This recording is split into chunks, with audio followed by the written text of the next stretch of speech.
मेरे नन्हे मुन्ने बच्चों, कैसे हैं आप लोग? बहुत अच्छे। बेटा, हम पढ़ रहे हैं हिंदी पुस्तक राष्ट्रभाषा।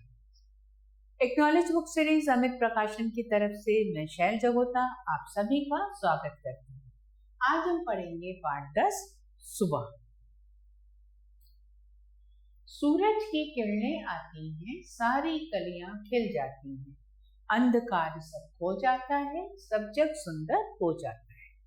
अब इसमें सुबह सुबह की प्रकृति का वर्णन है कि क्या होता है जब सूर्य निकलता है, सूरज की किरणें आती हैं, यानी जब सूर्य का उदय होता है तो सारे फूलों की कलियां खिल जाती हैं, फूल खिलने शुरू हो जाते हैं, अंधकार सब खो जाता है, जो रात्रि थी वो खत्म हो जाती है और प्रातः होने लगती है, यानी रात्रि का अंधकार खत्म होकर सूर्य का प्रकाश सारे जगह फैल जाता है, सब जग सुंदर हो जाता है और सारी जगह रोशनी देखकर, प्रकाश देखकर, सुंदरता प्रकृति की देखकर पूरा जग बहुत ही सुंदर अच्छा लगने लगता है।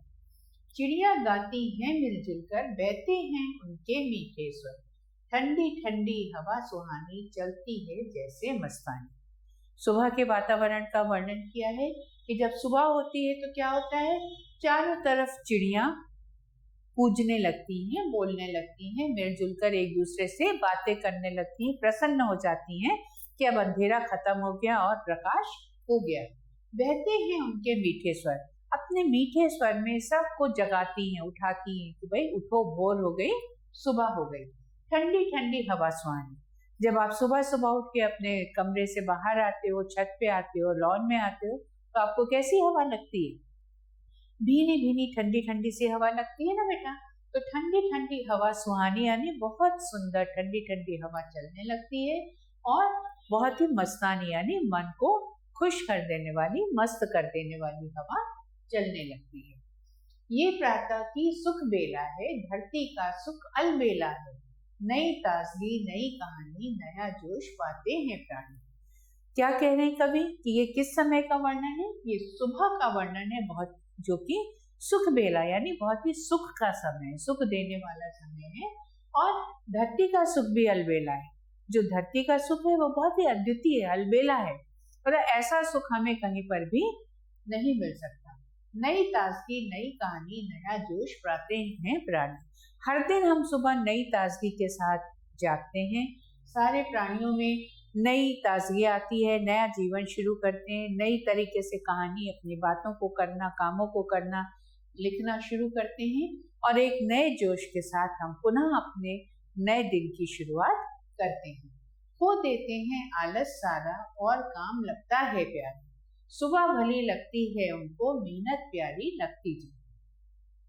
और जब सुबह होती है तो रात भर का आलस त्याग कर हम सुबह उठ जाते हैं, है ना, क्योंकि हमारी थकान मिट जाती है, हम फ्रेश होकर सुबह उठते हैं, ताजगी के साथ उठते हैं और हमें जो हमारे बचे हुए काम है या जो उस दिन के पूरे काम है, दिनचर्या है, उसको करना हमें अच्छा लगने लगता है, क्योंकि हमारी रात भर की, दिन भर की थकान रात में मिट जाती है, दूर हो जाती है। सुबह भली लगती है उनको, मेहनत प्यारी लगती जी। और जिन लोगों को काम करना अच्छा लगता है, निरंतर मेहनत करते रहना, अपना कर्म को करते रहना अच्छा लगता है, उनको सुबह अच्छी लगती है कि अब सुबह हो गई, हम फिर से अपना नया जीवन शुरू करेंगे। प्रश्नोत्तर करें बेटा। चिड़िया हमें कैसे जगाती है?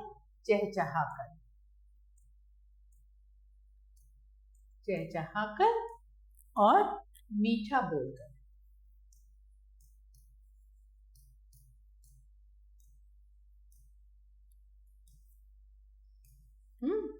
नई ताजगी और नया जोश हम किसके द्वारा पाते हैं? सुबह, सुबह होने पर,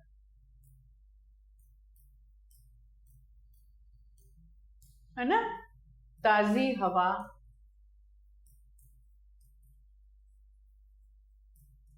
और आलस्य को दूर करके, आलस्य को दूर करके। मेहनत और आलस शब्द से आप क्या समझते हैं? मेहनत का मतलब है अपने कर्म को करना, अपने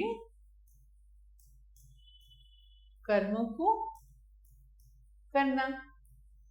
और आलस्य शब्द का मतलब है कि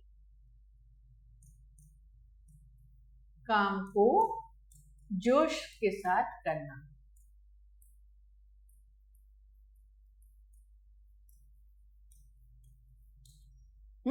आलस का मतलब है आलस छोड़कर नई स्फूर्ति से अपने काम को करना।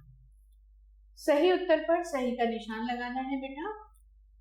जब सूर्य की पहली किरण आती है तब क्या होता है? सारी कलियां खिल जाती हैं, अंधकार भाग जाता है, जग सुंदर हो जाता है। तो ये सभी बातें होती हैं।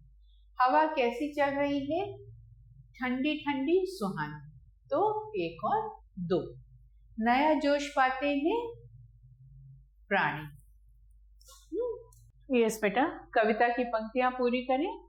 ये प्रातः की सुख बेला है, धरती का सुख अलबेला है। नई ताजगी नई कहानी, नया जोश पाते हैं प्राणी। खो देते आलस सारा और काम लगता है प्यारा। सुबह भली लगती उनको, मेहनत प्यारी लगती जिनको। तो बेटा आज के लिए बस इतना ही। अगले पाठ के साथ आपसे पुनः मुलाकात होगी। तब तक के लिए नमो नमः।